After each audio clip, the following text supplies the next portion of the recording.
हरे कृष्णा। ओम नमो भगवते वासुदेवाय। ओम नमो भगवते वासुदेवाय। ओम नमो भगवते वासुदेवाय। ओम अज्ञानतिमिरान्धश्शलाकया चक्षुरुन्मीलितं येन तस्मै श्रीगुरवे नमः। श्रीचैतन्यमनोभीष्टं येन भूतले स्वयं रूप कदा मह्यं ददाति सोपदान्तिकं। वन्देऽहं श्रीगुरो श्रीयुतपदकमलं श्रीगुरोन् वैष्णवां च श्रीरूपं साग्रजातं सगणरघुनाथान्वितं तं सजीवम् सादयिदं सावधूतं परिजनसहितं कृष्णचैतन्यदेवं श्रीराधा कृष्णपादान् सगणललिता श्रीविशाखान्वितांश्च। हे कृष्णा करुणा सिन्धो दीनबन्धो जगत्पते गोपेश गोपिका कान्त राधा कान्त नमोऽस्तुते।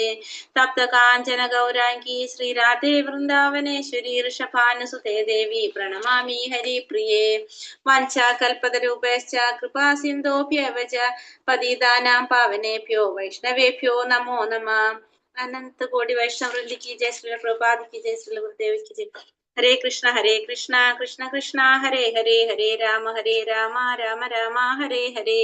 ഹരേ കൃഷ്ണ. ശ്രീ ശ്രീ രാധാ ഗോവിന്ദ് ടെമ്പിൾ ഇസ്കോൺ മാംഗ്ലൂരിന്റെ 18 ദിവസത്തെ ഭഗവത്ഗീത ക്ലാസ്സിലേക്ക് എല്ലാവർക്കും സ്വാഗതം. ഇന്ന് അധ്യായം 18 സന്യാസത്തിന്റെ പരിപൂർണത. ഹരേ കൃഷ്ണ. അപ്പൊ ഇന്നത്തെ അധ്യായം സന്യാസത്തിന്റെ പരിപൂർണത 18ാമത്തെ അധ്യായത്തിൽ എത്തി നിൽക്കാണ്. ശരിക്കും 17 അധ്യായം കൊണ്ട് ഭഗവത്ഗീത തീർന്നു എന്നാ പറയുന്നത്. 18ാമത്തെ അധ്യായം 2ാമത്തെ അധ്യായം പോലെ തന്നെ മൊത്തത്തിലൊരു സംക്ഷിപ്ത രൂപമാണ് കൊടുത്തിട്ടുണ്ടാവുന്നത്. നമുക്ക് നോക്കാം. ഹരേ കൃഷ്ണ. ഓം നമോ ഭഗവതേ വാസുദേവായ. അർജുന ഉവാച സന്യാസസ്യ മഹാബാഹോ തത്വമിച്ഛാമി വേദിതും ത്യാഗസ്യ ച ഹൃഷീകേശ പൃഥക് കേശീനിഷൂദന. അർജുനൻ പറഞ്ഞു, മഹാബാഹുവായ കൃഷ്ണ, കേശിയെ ഹനിച്ചവനും ഇന്ദ്രിയങ്ങളുടെ നാഥനുമായ ഭഗവാനെ, ത്യാഗത്തിന്റെയും സന്യാസത്തിന്റെയും ഉദ്ദേശം എന്തെന്നറിയാൻ ആഗ്രഹമുണ്ട്. അർജുനൻ എന്താ പറഞ്ഞത്? മഹാബാഹുവായ കൃഷ്ണ, കേശിയെ ഹനിച്ചവനും ഇന്ദ്രിയങ്ങളുടെ നാഥനുമായ ഭഗവാനെ, ത്യാഗത്തിന്റെയും സന്യാസത്തിന്റെയും ഉദ്ദേശം എന്തെന്നറിയാൻ ആരാഗ്രഹിക്കാണ്? ഇവിടെ അർജുനൻ ആഗ്രഹിക്കുകയാണ്. ത്യാഗം എന്താണ്, സന്യാസം എന്താണ്, ഇതിന്റെ ഉദ്ദേശം എന്തെന്നാണ് ഇവിടെ ആര് ചോദിക്കുന്നത്? അർജുനൻ ഭഗവാന്റെ അടുത്ത് ചോദിക്കുന്നത്.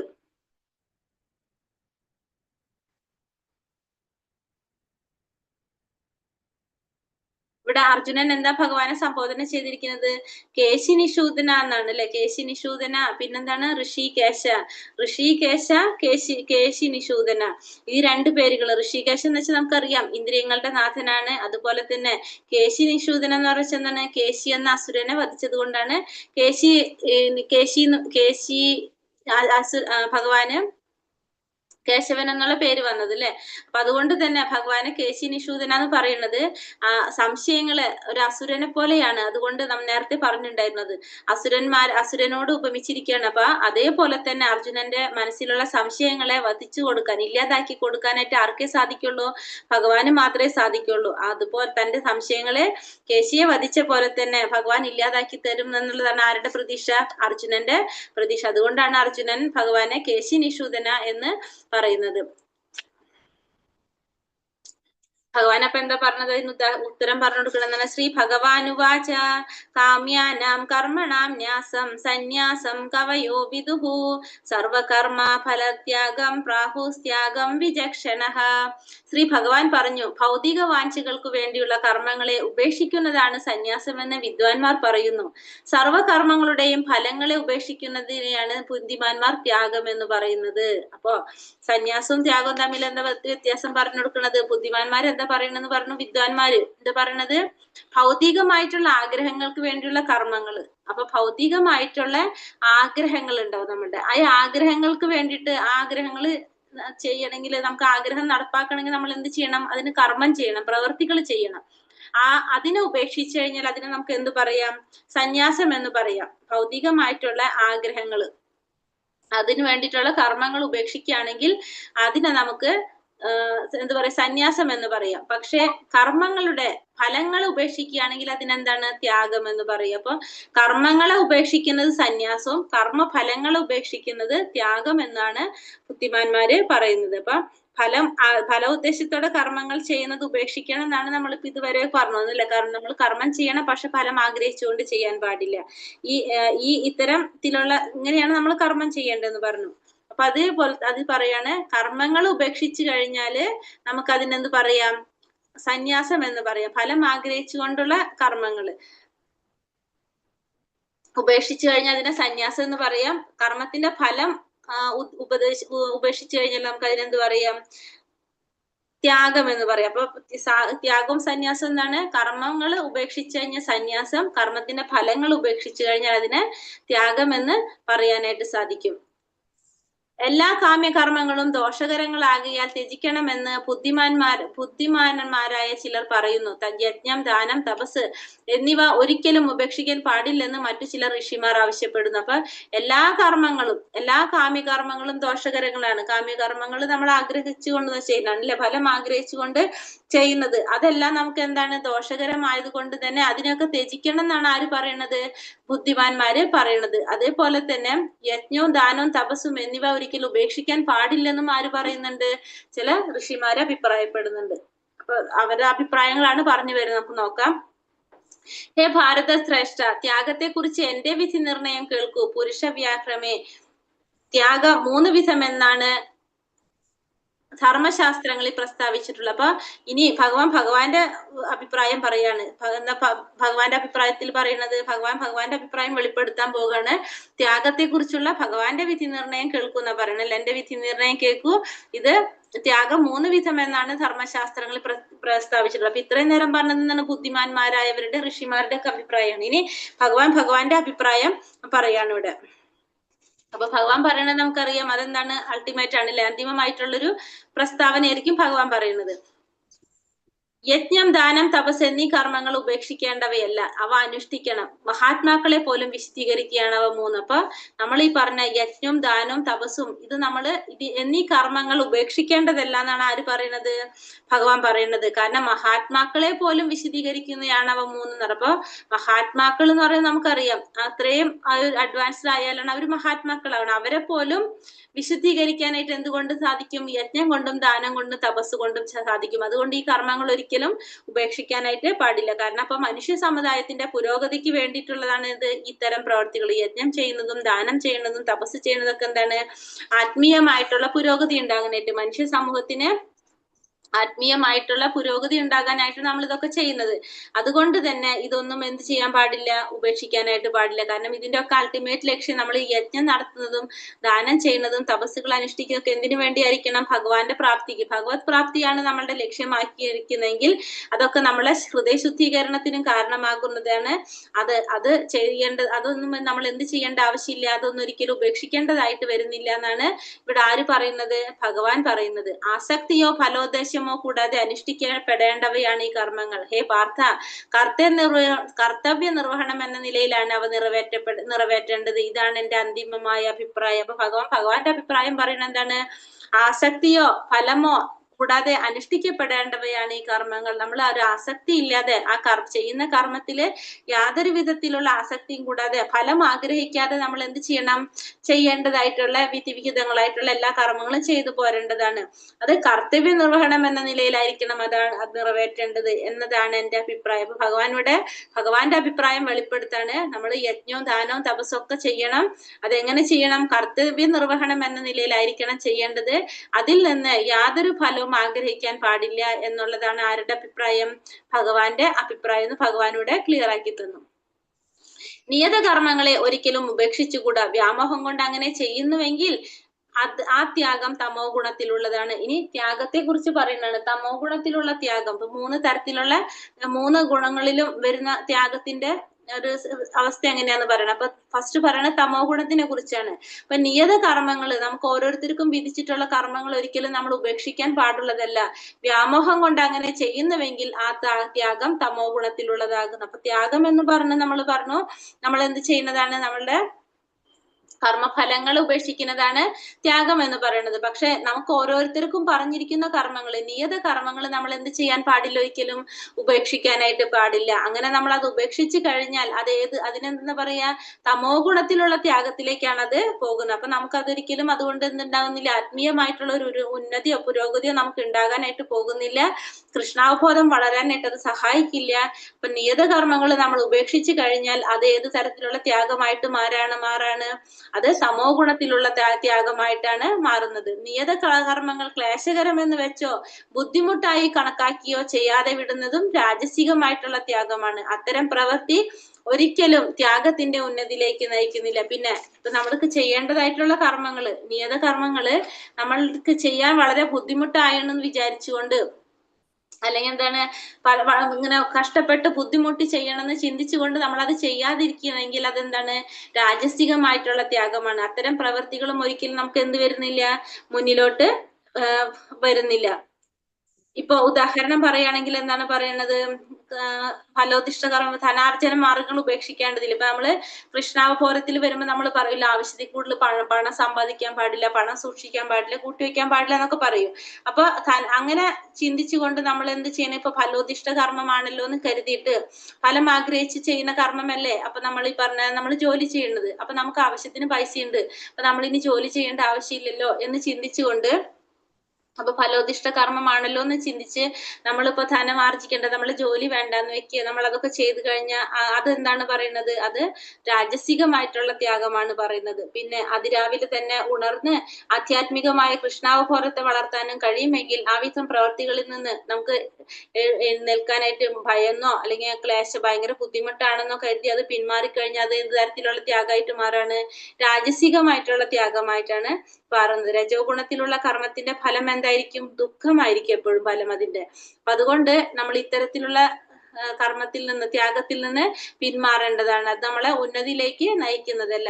പിന്നെ അടുത്തതോ, ഹേ അർജുന, ഭൗതിക സംഗ്രഹിതനായും ഫലം ഉദ്ദേശിക്കാതെയും തന്റെ കർത്തവ്യമാണെന്ന് മാത്രം കരുതിക്കൊണ്ട് വിധിക്കപ്പെട്ട കർമ്മം ചെയ്യുന്നവന്റെ ത്യാഗം സാത്വികമാണ്.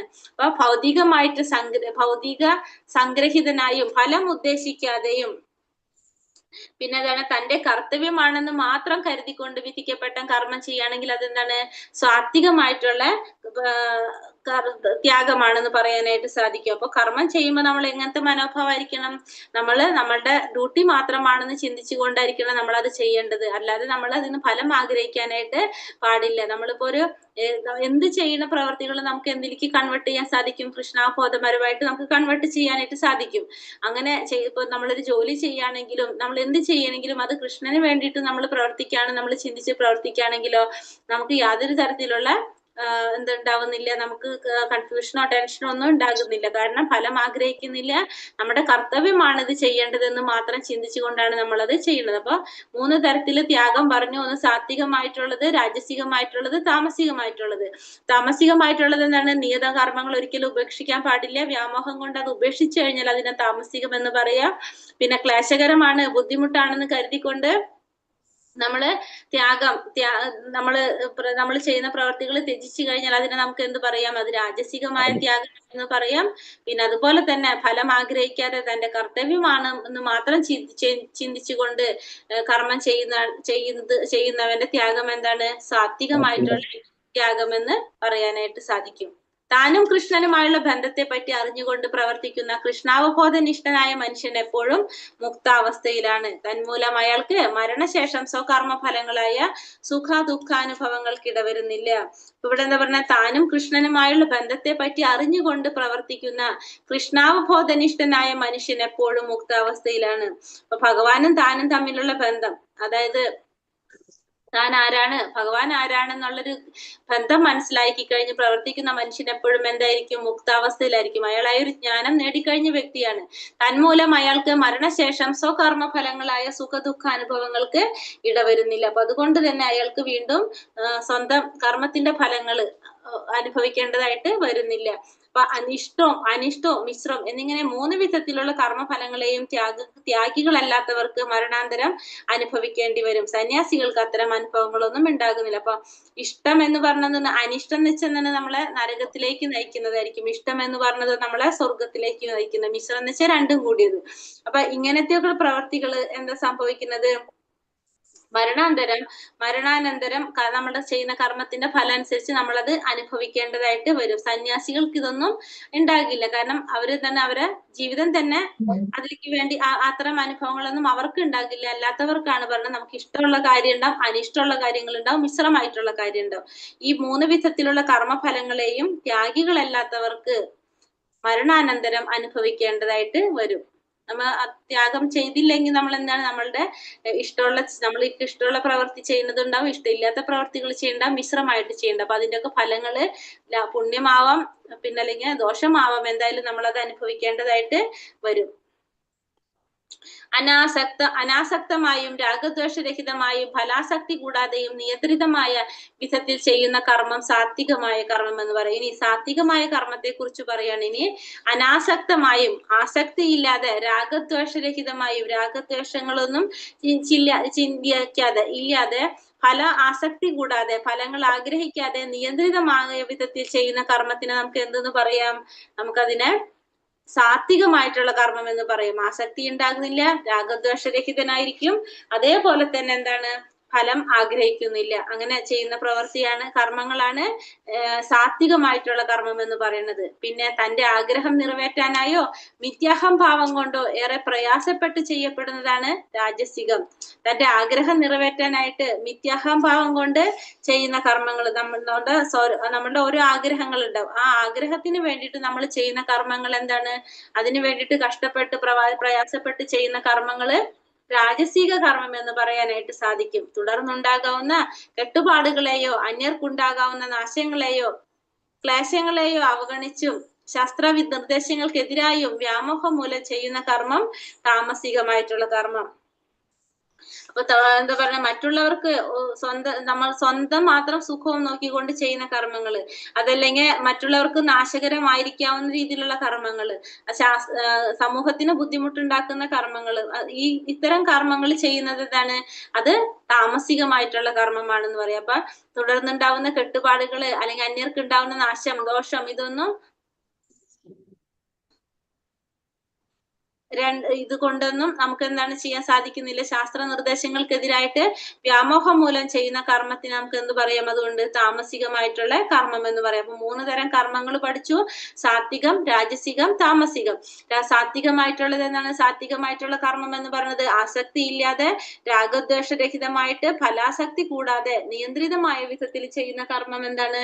സാത്വികമായിട്ടുള്ള കർമ്മമാണ്. തന്റെ ആഗ്രഹം നിറവേറ്റാൻ വേണ്ടിയിട്ട് മിഥ്യാഹംഭാവം കൊണ്ടോ അല്ലെങ്കിൽ ഏറെ പ്രയാസപ്പെട്ടോ ചെയ്യുന്ന കർമ്മങ്ങളാണെങ്കിലോ രാജസിക കർമ്മം എന്ന് പറയാം. പിന്നെ മറ്റുള്ളവർക്ക് ഉണ്ടാകുന്ന നാശവും ക്ലേശങ്ങളും ഒന്നും നോക്കാതെ അതിനൊക്കെ അവഗണിച്ചുകൊണ്ട് ശാസ്ത്ര നിർദ്ദേശങ്ങൾക്കെതിരായിട്ട് വ്യാമോഹം മൂലം നമ്മൾ ചെയ്യുന്ന കർമ്മങ്ങൾ എന്തെന്ന് പറയാം? താമസികമായിട്ടുള്ള കർമ്മങ്ങൾ എന്ന് പറയാനായിട്ട് സാധിക്കും.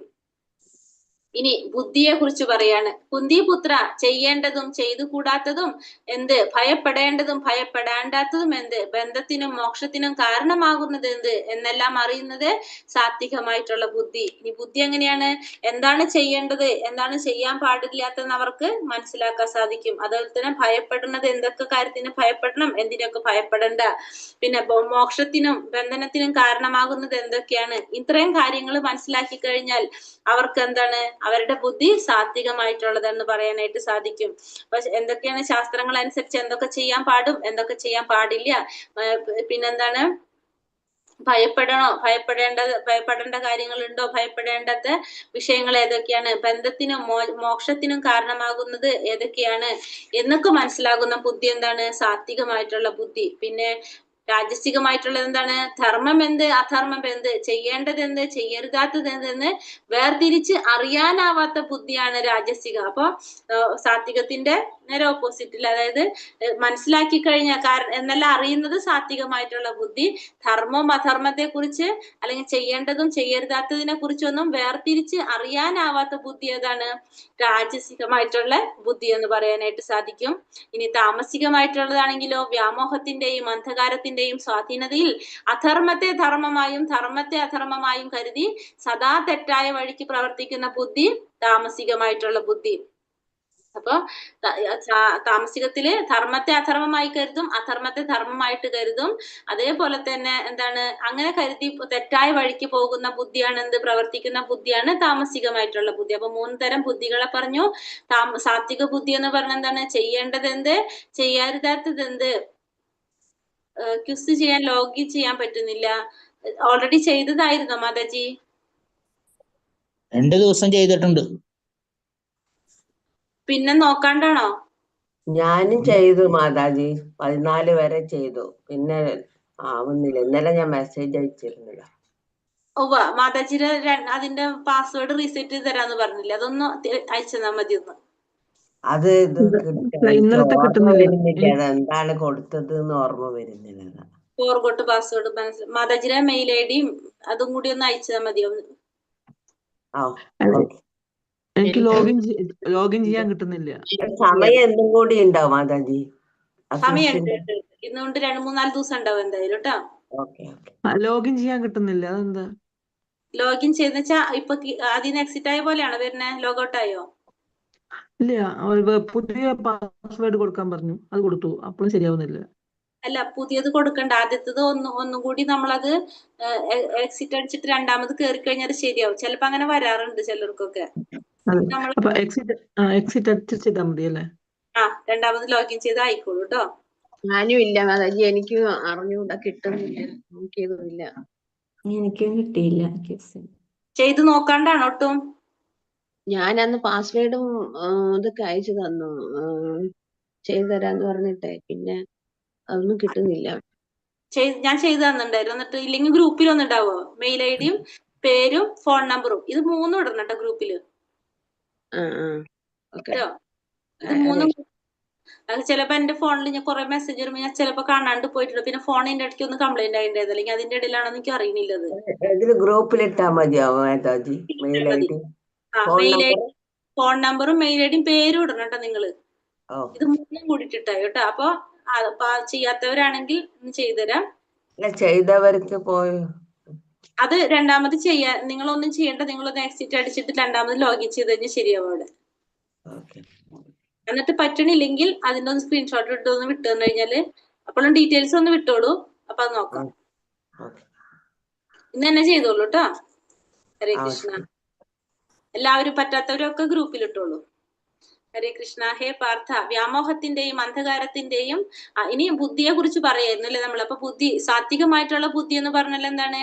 ചെയ്യേണ്ടത് എന്താണ്, ചെയ്തുകൂടാത്തത് എന്താണ്, ഭയപ്പെടേണ്ടതും ഭയപ്പെടേണ്ടാത്തതും എന്താണ്, പിന്നെ ബന്ധത്തിനും മോക്ഷത്തിനും കാരണമാകുന്നത് എന്താണ് എന്ന് മനസ്സിലാക്കുന്ന ബുദ്ധി എന്താണ്? സാത്വികമായിട്ടുള്ള ബുദ്ധി. ധർമ്മം എന്ത്, അധർമ്മം എന്ത്, ചെയ്യേണ്ടത് എന്ത്, ചെയ്യരുതാത്തത് എന്തെന്ന് വേർതിരിച്ചറിയാനാവാത്ത ബുദ്ധി രാജസികമായിട്ടുള്ളത്. പിന്നെന്താണ് താമസികം എന്ന് പറഞ്ഞ എന്താണ്? ധർമ്മത്തെ അധർമ്മമായും അധർമ്മത്തെ ധർമ്മമായും കരുതി തെറ്റായ വഴിക്ക് പ്രവർത്തിക്കുന്ന ബുദ്ധി എന്താണ്? താമസികമായിട്ടുള്ള ബുദ്ധി എന്ന് പറയാം. അപ്പൊ ബുദ്ധിയെ കുറിച്ചും പറഞ്ഞു നമ്മള്, പിന്നെ അതുപോലെ തന്നെ കർമ്മത്തെ കുറിച്ചും പറഞ്ഞു അല്ലെ. ഇനി അടുത്ത ശ്ലോകത്തിൽ എന്താ പറയണത്? ബ്രഹ്മഭൂത പ്രസന്നാത്മാ. ഹരേ കൃഷ്ണ. രമേശ് പ്രഭു ഇവിടെ ഇടല്ല പ്രഭു. ഇതിലിട്ട് കഴിഞ്ഞാൽ ആരും ശ്രദ്ധിക്കുന്നുണ്ടാവില്ല. നമ്മളൊരു സ്റ്റഡി ഗ്രൂപ്പ് ഉണ്ട് നമുക്ക്, അതില് പോസ്റ്റ് ചെയ്താൽ മതി കേട്ടോ. ബ്രഹ്മഭൂത പ്രസന്നാത്മാ ന ശോചതി ന കാംക്ഷതി സമാ സർവേഷു ഭൂതേഷു മദ്ഭക്തിം ലഭതേ പരാം. ഈ ആധ്യാത്മിക അവസ്ഥയിൽ എത്തിച്ചേർന്നവൻ പരബ്രഹ്മ സാക്ഷാത്കാരം സിദ്ധിച്ച് പരമാനന്ദം അനുഭവിക്കുന്നു. അയാൾക്ക് ദുഃഖമില്ല, ആഗ്രഹങ്ങളില്ല, സർവഭൂതങ്ങളിലും സമഭാവനയാണ് അയാൾക്കുള്ളത്. ഈ നിലയിൽ അയാൾ വിശുദ്ധ ഭക്തിയോടെ എന്റെ സേവനത്തിൽ മുഴുകുന്നു. അപ്പൊ ഇതവിടെ പറയുന്നത് ബ്രഹ്മഭൂതാവസ്ഥയിൽ ബ്രഹ്മഭൂതനായിട്ട് പ്രസന്നാത്മനാവായിട്ട് എത്തിച്ചേർന്നാലുള്ള ഒരു അവസ്ഥ. അതായത് ഈ ആധ്യാത്മിക അവസ്ഥയിൽ എത്തിച്ചേരുന്നവൻ പരബ്രഹ്മ സാക്ഷാത്കാരം സിദ്ധിച്ച് പരമാനന്ദം അനുഭവിക്കുന്നു. ഏത് ആധ്യാത്മിക അവസ്ഥയിൽ എത്തിച്ചേരുമ്പോഴാണ്? പരമപദം പ്രാപിക്കാവുന്ന ഒരു അവസ്ഥയിൽ എത്തിച്ചേരുമ്പോൾ അയാൾക്ക് പരമാനന്ദം അനുഭവിക്കുന്നു എന്നാ പറയുന്നത്. കാരണം അയാൾക്ക് എവിടെയും ആരെയാണ് കാണാൻ സാധിക്കുന്നത്? ഭഗവാനെയാണ് ദർശിക്കാൻ സാധിക്കുന്നത്. അയാൾക്ക് ദുഃഖങ്ങൾ ഉണ്ടാവില്ല അയാൾക്ക് ഒരിക്കലും, പിന്നെ ആഗ്രഹങ്ങൾ ഉണ്ടാവില്ല. എല്ലാവരും അവരെങ്ങനെയാണ് കാണുന്നത്? അയാള് സമഭാവനയോടെ ആയിരിക്കും അയാൾ കാണുന്നത്. ഈ നിലയിൽ അയാൾ വിശുദ്ധ ഭക്തിയോടെ എന്റെ സേവനത്തിൽ മുഴുകുന്നു. അയാൾ അങ്ങനെയുള്ള വ്യക്തി ഏതൊരു സമയത്തും ഭഗവാന്റെ സേവനത്തില് മുഴുകിക്കൊണ്ടിരിക്കുന്നു. അപ്പൊ ശുദ്ധ ഭക്തിയോടെ ഭഗവാന്റെ സേവനം ചെയ്തുകൊണ്ട് പോകുന്നവർക്ക് ഒരിക്കലും എന്തുണ്ടാകുന്നില്ല? ദുഃഖങ്ങൾ ഉണ്ടാകുന്നില്ല. അയാൾക്ക് ആഗ്രഹങ്ങൾ ഉണ്ടാകുന്നില്ല. ആഗ്രഹങ്ങളോ ആവലാതികളോ ഉണ്ടാകുന്നില്ല. കാരണം ഭഗവാൻ പരിപൂർണനാണെന്ന് അയാൾക്കറിയാം. ഭഗവാന്റെ സേവനം ചെയ്തുകൊണ്ടിരിക്കുന്ന ജീവാത്മാവും എങ്ങനെയാണ്? സ്വയം പരിപൂർണനാകാണ് ചെയ്യുന്നത്. മാലിന്യമെല്ലാം നീങ്ങിക്കഴിഞ്ഞ് ഒരു പുഴ പോലെ ഒഴുകുകയാണെന്ന് പറയുന്നത്. അപ്പൊ കൃഷ്ണനെ കുറിച്ചല്ലാതെ വേറെ ഒന്നിനെ കുറിച്ചും ചിന്തിക്കുന്നില്ല ആ വ്യക്തി. ഏതൊരു സമയത്തും ഭഗവാനെ കുറിച്ച് മാത്രമായിരിക്കും ആ വ്യക്തിയുടെ ചിന്ത. ചെയ്യുന്ന പ്രവൃത്തികളും എല്ലാതും ആർക്ക് വേണ്ടിയിട്ടായിരിക്കും? ഭഗവാന് വേണ്ടിയിട്ടായിരിക്കും ചെയ്യുന്നത്. മാത്രമല്ല നഷ്ടത്തിൽ അയാൾ ദുഃഖിക്കുന്നില്ല, സുഖം വന്നാൽ അയാൾ സന്തോഷിക്കുന്നില്ല. എല്ലാതും എങ്ങനെയാണ്? സമഭാവനയോടെയാണ് ആര് കാണാൻ ശ്രമിക്കുന്നത്? ഇങ്ങനെയുള്ള വ്യക്തികളെ കാണാൻ ശ്രമിക്കുന്നത്. അയാള് ഭഗവാന്റെ സേവകനാണെന്നുള്ളൊരു ബോധം അയാൾക്കുള്ളത് കൊണ്ട് തന്നെ ചെയ്യുന്ന എല്ലാ പ്രവർത്തികളും ആർക്കായിരിക്കും സമർപ്പിക്കുന്നത്? ഭഗവാന് സമർപ്പിച്ചുകൊണ്ടാണ് ചെയ്യുന്നത്. ഒരാളെ ഉത്കൃഷ്ടനായിട്ടോ അധമനായിട്ടോ ആ വ്യക്തി കാണുന്നില്ല. എല്ലാവരെയും എങ്ങനെയായിരിക്കും കാണുന്നത്? സമഭാവനയോടെയാണ് കാണുന്നത്. അതുപോലെ തന്നെ നമ്മൾ പറഞ്ഞല്ലേ, കല്ലും മണ്ണും പൊന്നും ഒക്കെ എങ്ങനെയാണ്? ഒരേപോലെയാണ്, ഒരേ വിലയിലാണ് കൽപ്പിക്കുന്നത്. ഇങ്ങനെ ചെയ്യുന്ന ഒരു അവസ്ഥയെ നമുക്ക് എന്ത് പറയാം? ബ്രഹ്മഭൂതാവസ്ഥ എന്ന് പറയാനായിട്ട് സാധിക്കും. നമ്മൾ നേരത്തെ പറഞ്ഞിട്ടുണ്ടായിരുന്നു. അപ്പൊ അങ്ങനെയുള്ള വ്യക്തികള് എപ്പോഴും എങ്ങനെയാണ്? സാക്ഷാത്കാരം പരമസാക്ഷാത്കാരം ലഭിച്ചവരായിരിക്കും. അതുകൊണ്ട് അവര് പരമാനന്ദത്തിൽ ഇരിക്കുന്നതായിരിക്കും. അവരെപ്പോഴും ഭഗവാന്റെ സേവനത്തില് മുഴുകിക്കൊണ്ടിരിക്കുകയാണ് ചെയ്യുന്നത്. ഭക്ത്യാ മാമാഭിജാനാതി യാവാൻ യച്ഛാസ്മി തത്വതഃ തതോ മാം തത്വതോ യജ്ഞാതോ വിശതേ തദനന്തരം. ഭക്തിയുടെ സേവനം കൊണ്ട് മാത്രമേ ഞാനാണ് പരമദിവ്യോത്തമ പുരുഷൻ എന്ന് സത്യം അറിയാൻ കഴിയൂ. ആ ഭക്തി കൊണ്ട് തന്നെ എന്നെ കുറിച്ച് പൂർണ്ണബോധം നേടുമ്പോൾ അയാൾക്ക് ദൈവ സാമ്രാജ്യത്തിൽ പ്രവേശിക്കാൻ കഴിയും. അപ്പൊ ഭഗവാനെ കുറിച്ച് അറിയണമെങ്കിൽ എന്ത് ചെയ്യണം എന്നാ ഭഗവാൻ കൂടെ പറഞ്ഞു തന്നത്? ഭക്തിയുടെ സേവനം കൊണ്ട് മാത്രമേ ഞാനാണ് പരമദിവ്യോത്തമ പുരുഷൻ എന്ന് സത്യം അറിയാൻ കഴിയൂ. അപ്പൊ ഭഗവാനെ കുറിച്ച് മനസ്സിലാകണമെങ്കിൽ എന്തുണ്ടാവണം? നമുക്ക് ഭക്തിയുടെ സേവനം ഉണ്ടാവണം. ഭക്തിയുടെ സേവനം ചെയ്താൽ മാത്രം. ഭക്തി എന്ന് പറയുന്നത് ഭക്തിയുടെ സേവനത്തിനെയാണ്.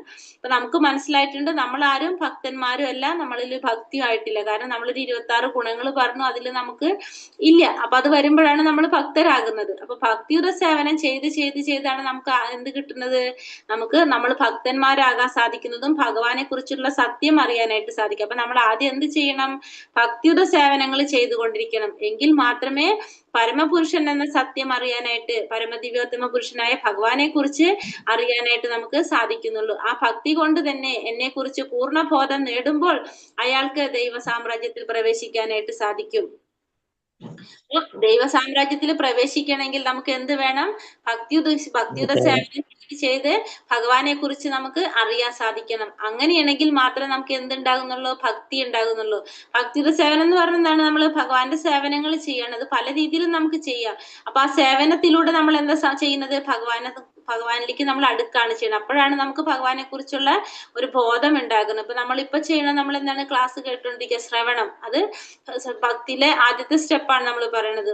നവവിധ ഭക്തിയിൽ പറയുന്ന ഫസ്റ്റ് സ്റ്റെപ്പാണ് ശ്രവണം. ഇപ്പൊ നമ്മൾ ഈ ചെയ്യുന്നതും ശ്രവണത്തിലൂടെ. ഇതുകൊണ്ട് നമുക്ക് എന്താ കിട്ടുന്നത്? ഇപ്പൊ നമ്മള് 18 ദിവസം മുന്നേ ഈ ക്ലാസ് തുടങ്ങുന്നതിന് മുന്നേ ഉണ്ടായിരുന്ന ഒരു മനസ്സല്ല നമ്മളുടെ ഇപ്പൊ നമുക്ക് ഭഗവാനെ കുറിച്ച് കുറെ കാര്യങ്ങൾ മനസ്സിലായപ്പോ നമുക്ക് ഭഗവാനോട് ഒരു ഇഷ്ടം വന്നു തുടങ്ങിയിട്ടുണ്ട് അല്ലെ? ഇനിയും അറിയണം എന്നുള്ളൊരു ആഗ്രഹം നമുക്ക് വന്നിട്ടുണ്ടാവും ഇപ്പൊ. അപ്പൊ എന്താണ്? നമ്മളുടെ ഉള്ളില് നമുക്ക് ഭഗവാനോടുള്ള ഭക്തി വന്നുകൊണ്ടിരിക്കുകയാണ്.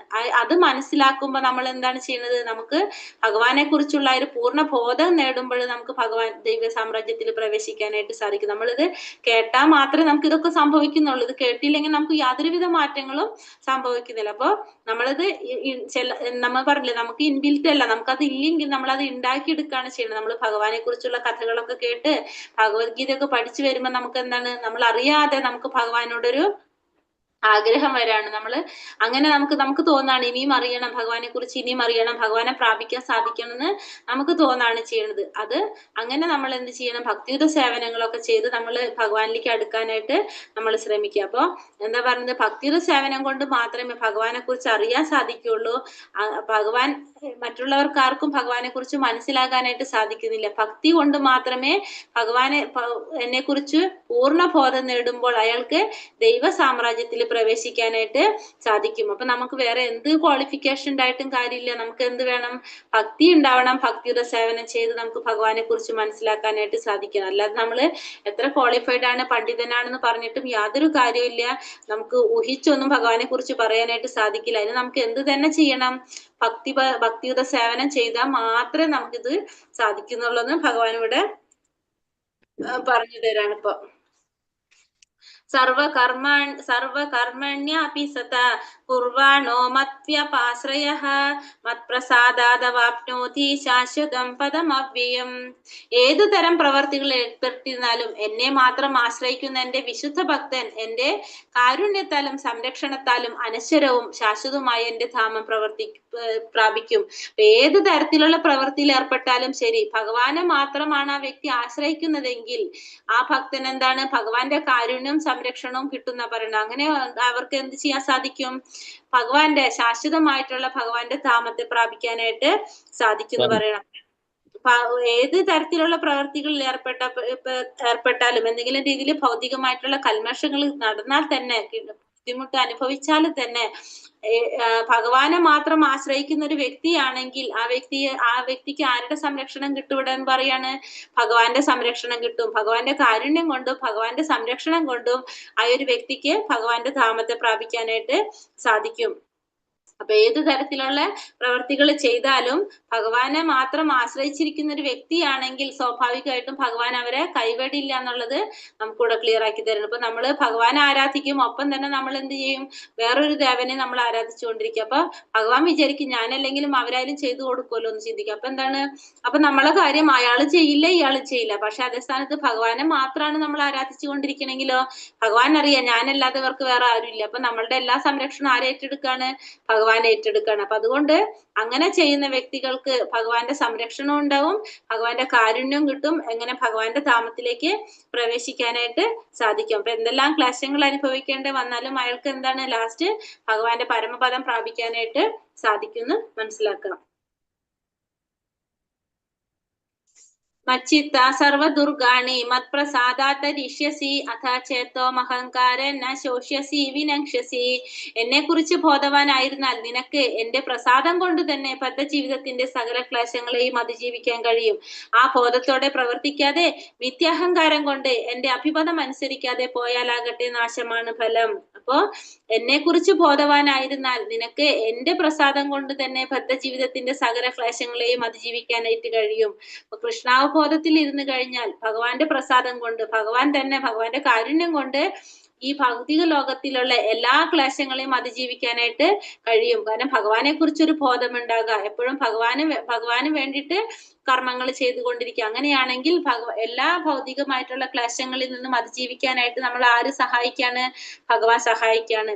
ആ ബോധത്തോടെ പ്രവർത്തിക്കാതെ മിഥ്യാഹങ്കാരം കൊണ്ട് എന്റെ അഭിമതം അനുസരിക്കാതെ പോയാലോ നാശമായിരിക്കും ഫലം. അതല്ല, ഈ ഭൗതിക ലോകത്തിൽ ഞാൻ ജന്മമെടുത്തത് എനിക്ക് സുഖം ഉണ്ടാവാൻ വേണ്ടിയിട്ടാണ്, ഈ ഭൗതിക ലോകത്തിലുള്ള എല്ലാ വസ്തുക്കളും എനിക്ക് അനുഭവിക്കാൻ വേണ്ടിയിട്ടുള്ളതാണ് എന്നൊക്കെ ചിന്തിച്ച് ഞാനാണ് എല്ലാം ചെയ്തുകൊണ്ടിരിക്കുന്നത്, ഞാനാണ്, എന്റെ പ്രവൃത്തി കൊണ്ട് എന്റെ കഴിവ് കൊണ്ടാണ് എനിക്കിതൊക്കെ കിട്ടിയിരിക്കുന്നതെന്നൊക്കെ ചിന്തിച്ചു കഴിഞ്ഞാല്, അങ്ങനെയുള്ളവർക്ക് എന്താണ്, മിഥ്യാഹങ്കാരം കൊണ്ട് ഇങ്ങനെയൊക്കെ ചിന്തിച്ചു കഴിഞ്ഞാല് അവർക്ക് നാശമായിരിക്കും ഫലം. നമുക്ക് എപ്പോഴും എന്ത് ഓർമ്മ ഉണ്ടാവണം, നമ്മൾ ഈ ഭൗതിക ലോകത്തെ വിരുന്നുകാരാണല്ലോ. നമുക്കിവിടെ ഉപയോഗിക്കാനുള്ളതെല്ലാം ഭഗവാൻ സൃഷ്ടിച്ചതാണ്. നമുക്ക് ആവശ്യമുള്ളത് മാത്രം നമുക്ക് എടുക്കാം, അല്ലാത്തത് നമുക്ക് സ്വീകരിക്കേണ്ട ആവശ്യമില്ല. അത് നമ്മൾ ഉപയോഗിക്കുമ്പോൾ എന്താണ്, നമ്മൾ വേറൊരാളുടെ വസ്തു നമ്മൾ ഉപയോഗിക്കുമ്പോൾ ഒരു നന്ദി സൂചകമായിട്ട് നമ്മൾ അവർക്ക് ഒരു നന്ദി പറയും. അപ്പൊ അതേപോലെ തന്നെ നമ്മൾ എന്ത് ഉപയോഗിക്കുമ്പോഴും ഭഗവാന് നന്ദി പറഞ്ഞുകൊണ്ട് ഭഗവാന് സമർപ്പിച്ചുകൊണ്ട് നമ്മൾ ഉപയോഗിക്കുക. അങ്ങനെ അല്ല, നമ്മളെ ഇഷ്ടത്തിനാണ്. ഇപ്പൊ നമുക്ക് കുറച്ച് പൈസ വന്നു കഴിഞ്ഞാൽ അത് എന്റെ പ്രയത്നം കൊണ്ട് ഉണ്ടായിട്ടാണ്, അതിൽ ഭഗവാന്റെ യാതൊരു കാരുണ്യ റോളോ ഇല്ല എന്നൊക്കെ ചിന്തിച്ചു കഴിഞ്ഞാൽ നമ്മളൊരു അഹങ്കാരം കൊണ്ടാണ് നമ്മൾ അതൊക്കെ ചിന്തിക്കുന്നത്, അല്ലെ? ഇപ്പൊ നമ്മള് പരീക്ഷ കുട്ടികളാണെങ്കിൽ എക്സാം എഴുതുന്ന പാസ്സാകുന്നു ഇതൊക്കെ നടക്കുന്നുണ്ട്. അപ്പൊ നമ്മൾ പറയും പിള്ളേരുടെ അടുത്ത് പറയുന്നതാണ് ഭഗവാന്റെ അടുത്ത് പ്രാർത്ഥിക്കണം കേട്ടോ, ഭഗവാനാണ്. ഇപ്പൊ നമുക്ക് തോന്നാണ് ഞാൻ പഠിച്ചിട്ടല്ലേ എനിക്ക് ഇതൊക്കെ കിട്ടിയതല്ലേ, ഭഗവാന് യാതൊരു റോളില്ല എന്ന് പറഞ്ഞ എന്തായി അവിടെ നമുക്കൊരു അഹങ്കാരം വന്നവിടെ. കാരണം ആ ഒരു സമയത്ത് നമുക്ക് ആ ഒരു ബുദ്ധി തരുന്നത് ആരാണ്? ഭഗവാൻ തന്നെയാണ് ഇതൊക്കെ തരുന്നത്. നമ്മൾ മനസ്സിലാക്കിയില്ലെങ്കിൽ എന്താ സംഭവിക്കുക? നമുക്ക് നാശമായിരിക്കും അവിടെ ഫലം. അപ്പൊ ഏതൊരു പ്രവൃത്തി നടക്കുമ്പോഴും നമുക്കത് പ്രവർത്തിക്കാനായിട്ട് നമുക്ക് ആ ഒരു സമയത്ത് അതിനെക്കുറിച്ച് ചിന്തിക്കാൻ സാധിക്കുന്നത് ഭഗവാന്റെ കാരുണ്യം കൊണ്ടാണ്, അല്ലാത്തവർക്ക് അത് സാധിക്കില്ല. അപ്പൊ അതുകൊണ്ട് തന്നെ നമ്മൾ എപ്പോഴും ചിന്തിക്കണം, നമ്മളെ ജീവിതത്തിൽ ഉണ്ടാകുന്ന നല്ലതും ആവാം ചീത്തയാകാം, നല്ല കാര്യങ്ങളായാലും ചീത്ത കാര്യങ്ങളായാലും നമ്മൾ കഴിഞ്ഞ ജന്മത്തിൻ്റെതാണ് നമ്മൾ അനുഭവിക്കുന്നത്. അപ്പൊ അത് സംഭവിക്കുമ്പോൾ നമുക്ക് അതിന്റെ ആക്കം കൂടുതൽ വരുന്നുണ്ട് അല്ലെങ്കിൽ കുറഞ്ഞു വരുന്നുണ്ടെങ്കിൽ അതിനെല്ലാത്തിനും കാരണം ആര് തന്നെയാണ്?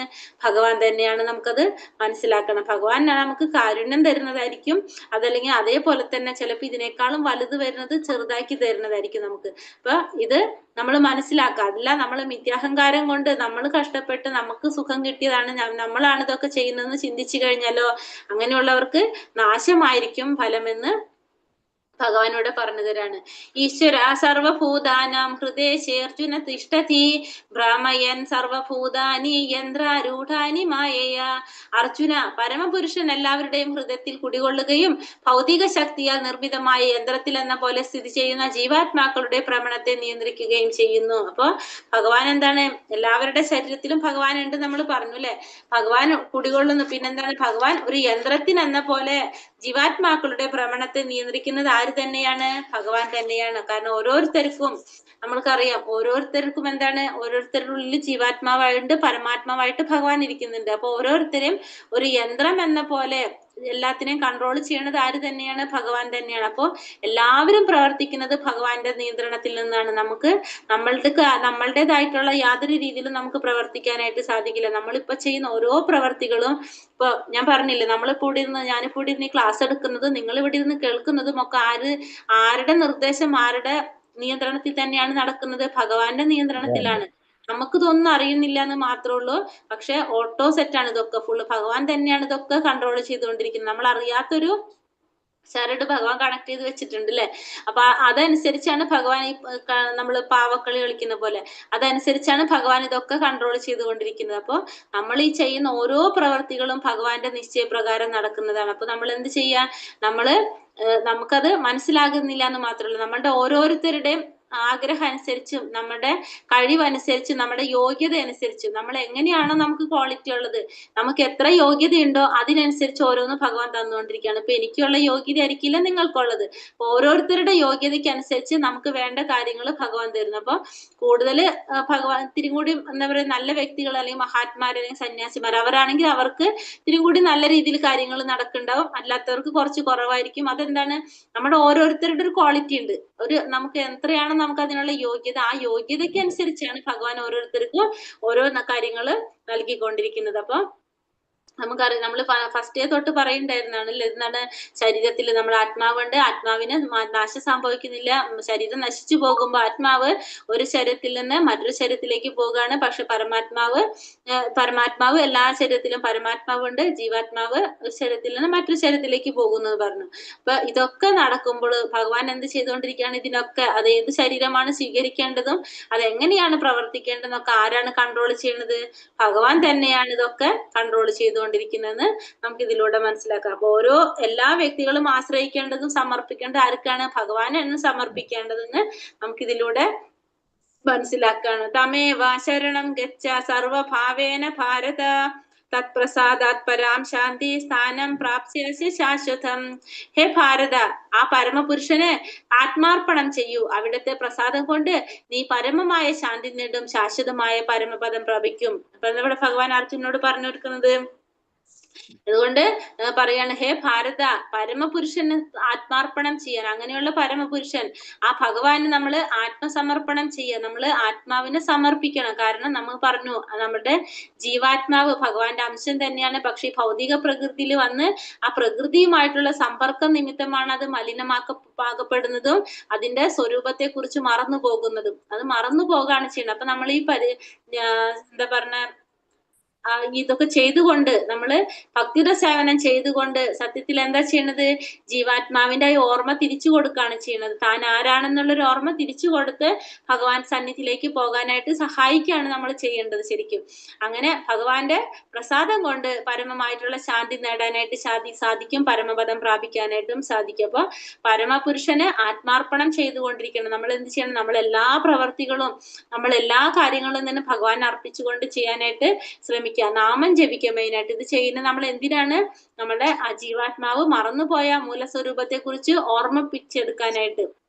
എങ്കിൽ മാത്രമേ അതിന് ഭഗവാന്റെ സന്നിധിയിലേക്ക് പോകാനായിട്ട് സാധിക്കുള്ളൂ. അതിന് നമുക്ക് ഭഗവാന് സേവ ചെയ്യാനായിട്ട് നമ്മൾ ഏത് പൊസിഷനിൽ ഇരിക്കുകയാണ് അതൊന്നും നോക്കേണ്ട ആവശ്യം നമുക്കില്ല. എല്ലാവരും ഭഗവാന്റെ അംശമാണ്. നമ്മളുടെ ലക്ഷ്യം എന്താണ്? ഭഗവാനെ സേവ ചെയ്യുക, ജീവാത്മാവ് മറന്നുപോയ ആ ഒരു സ്വരൂപത്തെ കുറിച്ച് ജീവാത്മാവിനെ ഓർമ്മിപ്പിക്കുക. അതിന് വേണ്ടിയിട്ടുള്ള കാര്യങ്ങളാണ് നമ്മൾ ചെയ്യേണ്ടത്. നമ്മൾ ഈ ഭൗതിക ലോകത്തിൽ വന്നതിന് ശേഷമാണ് നമ്മൾ എന്ത് ചെയ്യുന്നത്? നമ്മൾ ഈ പറഞ്ഞ പോലെ പഠിച്ചും ഓരോന്നും ജോലി നേടുന്നതും ക്വാളിഫിക്കേഷൻ ഒക്കെ ഉണ്ടാക്കുന്നതൊക്കെ. അപ്പൊ അതുകൊണ്ട് നമ്മൾ എപ്പോഴും ഭഗവാന് സേവ ചെയ്യാനായിട്ട് ശ്രമിച്ചുകൊണ്ടിരിക്കും. ഇപ്പൊ ഈ പിക്ചറിൽ കാണുന്നത് പ്രതാപരുദ്ര മഹാരാജാവാണ്. അദ്ദേഹം ഒറീസ ജഗന്നാഥപുരിയില് രഥയാത്ര ഉണ്ടല്ലോ, ആ രഥയാത്ര നടക്കുന്ന സമയത്ത് രാജാവാണ്, അവിടുത്തെ രാജാവാണ് ആ രഥം പോകുന്ന വഴി മുഴുവൻ അടിച്ചു വൃത്തിയാക്കുന്ന രാജാവാണ്. അതായത് ഞാൻ എപ്പോഴും ഭഗവാന്റെ നിത്യദാസനാണെന്നാണ് അത് കാണിക്കുന്നത്. രാജാവാണെങ്കിലും ഞാൻ എന്താണ്? ഭഗവാന്റെ ദാസനാണെന്ന് കാണിക്കുകയാണ് അദ്ദേഹം അവിടെ. അപ്പൊ ആ ഒരു താഴ്വഴി പോലെ അതിപ്പോഴും അവിടെ നടന്നുകൊണ്ടിരിക്കുന്ന ഒരു സിസ്റ്റാണ് രാജാവ്. അവിടുത്തെ രാജാവാണ് ഈ രഥം പോകുന്ന വഴിയിൽ, അതായത് ഭഗവാൻ ജഗന്നാഥന്റെ രഥം പോകുമ്പോ ആ വഴി മുഴുവൻ അടിക്കുന്നത് എന്ന് പറയാം. അപ്പോ അത് പറഞ്ഞ രാജാവായിരുന്നാൽ പോലും, കാരണം ഞാൻ ഭഗവാന്റെ നിത്യസേവകനാണ്, നിത്യദാസനാണെന്നാണ് അത് നമുക്ക് മനസ്സിലാക്കി തന്നെ. അപ്പൊ നമ്മളെല്ലാവരും ആരാണ്? ഭഗവാന്റെ ദാസനാണ്. അതുകൊണ്ട് നമ്മൾ എന്ത് ചെയ്തുകൊണ്ടിരിക്കണം? നമ്മൾ ഭഗവാന് വേണ്ടിയിട്ട് കർമ്മങ്ങൾ ചെയ്തുകൊണ്ടിരിക്കുക. അപ്പൊ മാത്രമേ നമുക്ക് ശാന്തിയും പരമപദം പ്രാപിക്കാനും സാധിക്കുന്നുള്ളൂ. ഇതി തേജ്ഞാനമാഖ്യാതം ഗുഹ്യതരം മയാ വിമൃശൈത ദശേഷേണ യഥേസി തഥാ കുരു. ഇപ്രകാരം അതിരഹസ്യമായ ജ്ഞാനമാണ് നിനക്ക് വിവരിച്ചു തന്നത്. ഇനി സമഗ്രമായി ആലോചിച്ച ശേഷം ഹിതമെന്ത് തോന്നുന്നതെന്തോ അത് ചെയ്യൂ. ഇനി ഭഗവാൻ എന്താ പറഞ്ഞ അർജുനൻ? ഇപ്രകാരം നിനക്ക് ഞാൻ എന്ത് ചെയ്തു തന്നു? നിനക്ക് ഈ ജ്ഞാനത്തെ കുറിച്ചൊക്കെ നിനക്ക് ഞാൻ പറഞ്ഞു തന്നു. ഇനി യഥാ ചേസി തഥാ കുരു എന്നാ പറയണ. ഹിതമെന്ന് തോന്നുന്നത് ചെയ്യൂ. യഥാ ചേസി തഥാ കുരു. നിനക്ക് എന്താണോ ഹിതമായിട്ടുള്ളത്, നിനക്ക് ഏതാണോ ശരിയെന്ന് തോന്നുന്നത് അത് ചെയ്യാനായിട്ട് ഭഗവാൻ അർജുനനോട് പറഞ്ഞു കൊടുക്കണം. അപ്പൊ ഇത്രയും കാര്യങ്ങൾ ഞാൻ നിനക്ക് പറഞ്ഞു തന്നു, മനസ്സിലാക്കി തന്നു. ഇനി നീ എന്ത് ചെയ്യണം? നിനക്ക് ഏതാണോ ശരിയെന്ന് തോന്നുന്നത് അത് നീ ചെയ്യുക. അപ്പൊ അർജുനന് ആ ഒരു സ്വാതന്ത്ര്യം ആര് കൊടുക്കാണ്? ഇവിടെ ഭഗവാൻ കൊടുക്കാണ്. ഇനി നിനക്ക് എന്താണോ ശരിയെന്ന് തോന്നുന്നത് നിനക്ക് ചെയ്യാനായിട്ട് സാധിക്കും. ഇനി എനിക്ക് പറഞ്ഞു തരേണ്ട ആവശ്യമില്ല, കാരണം എല്ലാ കാര്യങ്ങളും ഞാൻ നിനക്ക് പറഞ്ഞു മനസ്സിലാക്കി തന്നു. ഇനി നിനക്ക് എന്താണോ ശരി അത് ചെയ്യാനാണ് ഇവിടെ ആര് പറഞ്ഞു കൊടുക്കുന്നത്? ആ ഭഗവാൻ അർജുനനോട് പറഞ്ഞു കൊടുക്കുന്നത്. സമഗ്രമായി ആലോചിച്ച ശേഷം ഹിതമെന്ന് തോന്നുന്നത് എന്തോ അത് ചെയ്യൂ. മന്മനാഭവ മദ്ഭക്തോ മത്യാജീമാ നമസ്കുരു മാമേ വൈശ്യസി സത്യം തേ പ്രതിജാനേ പ്രിയോസിമേ.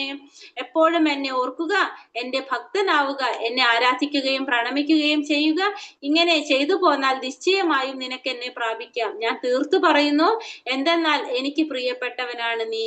ഇവിടെ എന്താ പറയണത്? എപ്പോഴും എന്നെ ഓർക്കുക. ഭഗവാൻ എന്താ പറയണത്? എപ്പോഴും എന്നെ ഓർക്കുക, എന്റെ ഭക്തനാവുക, എന്നെ ആരാധിക്കുകയും പ്രണമിക്കുകയും ചെയ്യുക. ഇങ്ങനെ ചെയ്തു പോന്നാൽ നിശ്ചയമായും നിനക്ക് എന്നെ പ്രാപിക്കാനായിട്ട് സാധിക്കും. കാരണം ഞാൻ നിനക്ക് തീർത്തു പറയുന്നു, എനിക്ക് പ്രിയപ്പെട്ടവനാണ് നീ. അപ്പൊ നീ എനിക്ക് പ്രിയപ്പെട്ടവനാണോ? എങ്ങനെയാണെങ്കിൽ നീ എന്നെ എപ്പോഴും ഓർക്കണം, എന്റെ ഭക്തനാവുക, എന്നെ ആരാധിക്കുകയും പ്രണമിക്കുകയും ചെയ്യുക. ഇങ്ങനെ ചെയ്തു പോന്നു കഴിഞ്ഞാൽ നിശ്ചയമായും നിനക്ക് എന്നെ പ്രാപിക്കാനായിട്ട് സാധിക്കും. അപ്പൊ ഭഗവാൻ തന്നെ പറഞ്ഞു തന്നിട്ടുണ്ട് എന്താ ചെയ്യേണ്ടതെന്നുള്ളത് അല്ലെ. എന്താ ചെയ്യേണ്ടത്? മന്മനാഭവ മദ്ഭക്ത, എന്നിൽ തന്നെ മനസ്സുറപ്പിക്കുക എന്നാ പറയണത്. എന്നിൽ തന്നെ മനസ്സുറപ്പിക്കുക, എനിക്ക് വേണ്ടി തന്നെ പ്രവർത്തിക്കുക എന്നാ പറയണത്. അപ്പൊ എന്നിൽ തന്നെ മന്മനാഭവ മദ്ഭക്ത മത്യാജി മാ നമസ്കുരു മാമേ വൈശ്യസി സത്യം തേ പ്രതിജാനേ പ്രിയോസിമേ എന്ന് പറഞ്ഞത്. അപ്പൊ എപ്പോഴും എന്നെ കുറിച്ച് മാത്രം ഓർക്കുക, എന്റെ ഭക്തനാവുക, എന്നെ ആരാധിക്കുകയും എന്നെ പ്രണമിക്കുകയും ചെയ്യുക. ഇത്രയും കാര്യങ്ങൾ നീ ചെയ്തു പോന്നിട്ടുണ്ടെങ്കിൽ നീ എനിക്ക് ഏറ്റവും പ്രിയപ്പെട്ടവനായിരിക്കും, നിനക്ക് എന്നെ പ്രാപിക്കാൻ സാധിക്കുമെന്ന് ഭഗവാനോട് തീർത്തു പറഞ്ഞു കൊടുക്കണം. അപ്പൊ ഭഗവാന്റെ ഭക്തനാകാന്ന് മാത്രമാണ് ഭഗവാൻ പറഞ്ഞിരിക്കുന്ന ഒരു കണ്ടീഷൻ. അതല്ലാതെ വേറെ ഒന്നും ചെയ്യേണ്ട ആവശ്യമില്ല. നമ്മളാ ദാമോദര ലീല പറഞ്ഞില്ലേ, ഭഗവാന് എന്താണ്, ഭഗവാനെ മൈൻഡ് ചെയ്യില്ല എന്ന് കണ്ടു കഴിഞ്ഞാൽ ഭഗവാൻ അത് ഇഷ്ടമല്ല. അപ്പൊ അതുകൊണ്ട് നമ്മൾ എന്ത് ചെയ്യാം, ഭഗവാനെ മാത്രം ഓർക്കുക. ഭഗവാൻ പറഞ്ഞതാണ് ലാസ്റ്റ് 18ാമത്തെ അധ്യായത്തിൽ വന്നിട്ടാണ് ഭഗവാൻ അത് പറഞ്ഞത്. അതുവരെയുള്ള കാര്യങ്ങളൊക്കെ പറഞ്ഞ് തെറ്റും ശരിയും എങ്ങനെ ചെയ്യേണ്ടതെന്നെല്ലാം പറഞ്ഞു വന്നിട്ട് ലാസ്റ്റ് ഭാഗത്താണ് വന്ന് പറഞ്ഞിരിക്കുന്നത്, എപ്പോഴും നീ എന്നെ ഓർക്കുക, എന്റെ ഭക്തനാവുക, എന്നെ ആരാധിക്കുകയും പ്രണമിക്കുകയും ചെയ്യുക. ഇങ്ങനെ ചെയ്തു പോന്നാൽ നിനക്ക് നിശ്ചയമായിട്ടും എന്നെ പ്രാപിക്കാനായിട്ട് സാധിക്കും. എന്തെന്നാൽ നീ എനിക്ക് ഏറ്റവും പ്രിയപ്പെട്ടവനാണെന്ന് പറയാം. അപ്പൊ ഭഗവാനെ നമുക്ക് എങ്ങനെയാണ് മനസ്സിൽ ഓർക്കേണ്ടതെന്നും ഭഗവാൻ പറഞ്ഞിട്ടുണ്ട്. ഭഗവാന്റെ ശ്യാമസുന്ദര രൂപത്തില്, കൃഷ്ണനുള്ള രൂപത്തിലാണ് നമ്മൾ ഭഗവാൻ എപ്പോഴും സ്മരിക്കേണ്ടതും ഓർക്കേണ്ടതും കൂടി ഭഗവാൻ പറഞ്ഞിട്ടുണ്ട്. പിന്നെന്താ പറയാ, സർവധർമാൻ പരിത്യജ മാമേകം ശരണം വ്രജ അഹം ത്വം സർവ പാപേഭ്യോ മോക്ഷയിഷ്യാമി മാം ശുചഃ. സർവധർമ്മങ്ങളെയും ത്യജിച്ച് എന്നിൽ ശരണം തേടുക, ഞാൻ നിന്നെ സകല പാപപ്രതികരണങ്ങളിൽ നിന്നും മോചിപ്പിക്കാൻ ഭയപ്പെടേണ്ട. അപ്പൊ ഇനി എന്താ പറഞ്ഞത്, സർവധർമ്മങ്ങളെയും ത്യജിച്ച്, എല്ലാ ധർമ്മങ്ങളും ഉപേക്ഷിച്ച് നീ എന്നിൽ ശരണം തേടാനാ പറഞ്ഞത്. അത് അപ്പൊ നിന്നെ എല്ലാ പാപപ്രതികരണങ്ങളിൽ നിന്നും ഞാൻ മോചിപ്പിക്കാം. നിനക്ക് ഭയപ്പെടേണ്ട ആവശ്യമില്ല, നീ ഒരിക്കലും ഭയപ്പെടേണ്ട ആവശ്യമില്ല. നീ നിന്റെ ധർമ്മങ്ങളെല്ലാം ത്യജിച്ച് നീ എന്നിൽ ശരണം തേടുക. അങ്ങനെയാണെങ്കിൽ നിന്നെ എല്ലാ പാപപ്രതികരണങ്ങളിൽ നിന്നും ഞാൻ നിന്നെ മോചിപ്പിക്കും. നീ ഭയപ്പെടേണ്ട ആവശ്യമില്ല എന്നാണ് അവിടെ ആര് പറഞ്ഞു കൊടുക്കുന്നത്, അർജുനനോട് ഭഗവാൻ പറഞ്ഞു കൊടുക്കുന്നത്. അപ്പൊ ഭഗവാന് സമർപ്പണം ചെയ്യുക, എല്ലാതും ഭഗവാന് മാത്രം, ഭഗവാന് സമർപ്പിക്കുക. അങ്ങനെയാണെങ്കിൽ ഭഗവാൻ എന്ത് ചെയ്യും, നമ്മളെ ശരണം പാപപ്രതികരണങ്ങളിൽ നിന്നെല്ലാം മോചിപ്പിക്കുക. എവിടെ എത്തുമ്പോഴത്തെ അവസ്ഥയാണ് പറഞ്ഞത്, നമ്മള് ആ ലാസ്റ്റ് സ്റ്റേജിൽ എത്തുമ്പോഴത്തെ കാര്യം പറഞ്ഞത്. ഇപ്പൊ നമ്മളെ പോലുള്ളവർക്കല്ല ഇത് പറയുന്നത്, സർവധർമ്മങ്ങളെയും ത്യജിക്കും. ഇപ്പൊ നമ്മൾ വിചാരിക്കും നമ്മളിപ്പോ ചെയ്യുന്ന ധർമ്മങ്ങളൊക്കെ ത്യജിച്ച് ഭഗവാനെ ശരണം പറയാം. നമുക്കല്ല, നമുക്കത് സാധിക്കില്ല. നമ്മള് ധർമ്മം എന്താ പറയാ, എല്ലാ ധർമ്മവും ത്യജിച്ച് നമ്മള് ഭഗവാനെ മാത്രം സേവിക്കാന്ന് വിചാരിച്ചാലും നമ്മുടെ മനസ്സിൽ ആദ്യം ചിന്തിക്കുക, വീട്ടിലിപ്പോ മക്കൾ എന്തെടുക്കുണ്ടാവോ, ഭർത്താവ് എന്ത് ചെയ്യുന്നുണ്ടാവോ, വീട്ടിലെ കാര്യങ്ങളൊക്കെ എങ്ങനെയാവാന്നായിരിക്കും നമ്മൾ ചിന്തിക്കുന്നുണ്ടാവുക. അപ്പൊ ഏത് അവസ്ഥയിലെത്തിയവരാണ് അവരോടാണ് പറയുന്നത്, ഇതൊക്കെ ഒരുവിധം എത്തി ആ ലെവലിൽ എത്തിയവരോടുള്ള ഉപദേശമാണ് എന്ത് പറയുന്നത്, സർവധർമ്മങ്ങളെയും ത്യജിച്ച് എന്നിൽ ശരണം തേടുക, ഞാൻ നിന്നെ സകല പാപപ്രതികരണങ്ങളിൽ നിന്നും മോചിപ്പിക്കാം, ഭയപ്പെടേണ്ട ആവശ്യമില്ല എന്നാണ് ഭഗവാനോട് പറഞ്ഞത്. അപ്പൊ ഭഗവാൻ കൃഷ്ണ ഭക്തനാവുക, ഭഗവാനെ സേവിക്കുക, ഭഗവാനെ ശരണം പ്രാപിക്കുക എന്നിട്ട് പറയുന്നത്. യാ ഇദം പരമം ഗുഹ്യം മദ്ഭക്തോഷപി ധാസ്യതി ഭക്തിമയി പരാം കൃത്വാ മാമേ വൈഷ്യത്യ സംശയഃ. പരമരഹസ്യമായ ഈ ജ്ഞാനത്തെ എന്റെ ഭക്തന്മാർക്ക് ഉപദേശിക്കുന്നവന് ശുദ്ധ ഭക്തിയുടെ സേവനം സുനിശ്ചിതമാണ്. അവസാനമായി അയാൾ എന്നിലേക്ക് തിരിച്ചെത്തുകയും ചെയ്യും. അപ്പൊ പരമരഹസ്യമായിട്ടുള്ള ഈ ഒരു ജ്ഞാനം, ഈ ഭഗവത്ഗീത പരമരഹസ്യമായ ഈ ജ്ഞാനം ഉപദേശിച്ചു കൊടുക്കുന്നത് ശുദ്ധ ഭക്തിയുടെ സേവനം സുനിശ്ചിതമാണ്. അവസാനമായി അയാൾ എന്നിലേക്ക് തിരിച്ചെത്തുകയും ചെയ്യും. അപ്പൊ ഭഗവത്ഗീത എന്താണ്, ഭഗവത്ഗീത പറഞ്ഞു കൊടുക്കുന്നത്, ഭഗവത്ഗീത ഉപദേശിച്ചു കൊടുക്കുന്നവന് ശുദ്ധ ഭക്തിയുടെ സേവനം സുനിശ്ചിതമാണ്. അപ്പൊ ഭഗവത്ഗീത ഒരാൾക്കും നമ്മൾ പറഞ്ഞു കൊടുക്കുക എന്ന് പറഞ്ഞത് എന്താണ്, ശുദ്ധമായിട്ടുള്ള ഭക്തിയുടെ സേവനമാണ് പറയുന്നത്. അയാള് ഭഗവാനിലേക്ക് തിരിച്ചത്. അപ്പൊ നമ്മൾ എല്ലാവരും ചെയ്യേണ്ട ഒരു കാര്യം എന്താണ്, നമുക്ക് മനസ്സിലായിട്ടുള്ള ഈ ഒരു ജ്ഞാനം, ഭഗവത്ഗീതയെ കുറിച്ച് നമുക്ക് എന്താണ്, ഭഗവാനെ കുറിച്ച് മനസ്സിലായ ഒരു ജ്ഞാനം നമ്മൾ മറ്റുള്ളവർക്ക് പറഞ്ഞു കൊടുക്കാൻ ശ്രമിക്കണം. നമുക്കത് സാധിക്കുന്നില്ലെങ്കിൽ നമ്മൾ എന്ത് ചെയ്യണം, അതിനുള്ള അവസരങ്ങൾ ഉണ്ടാക്കി കൊടുക്കണം. അപ്പൊ നമ്മളിപ്പൂടെ നമ്മൾ ക്ലാസ് നടക്കുന്നുണ്ട്, അപ്പൊ നമ്മൾ എന്ത് പറയണം, നമ്മളിവിടെ ക്ലാസ്സുകളുണ്ട് എന്ന് പറഞ്ഞ് നമ്മളൊരാളെ ക്ലാസ്സിൽ കയറ്റി കഴിഞ്ഞാൽ നമ്മൾ ചെയ്യുന്ന ഒരു ഭക്തിയുടെ സേവനാണത്, ശുദ്ധ ഭക്തിയുടെ സേവനാണത്.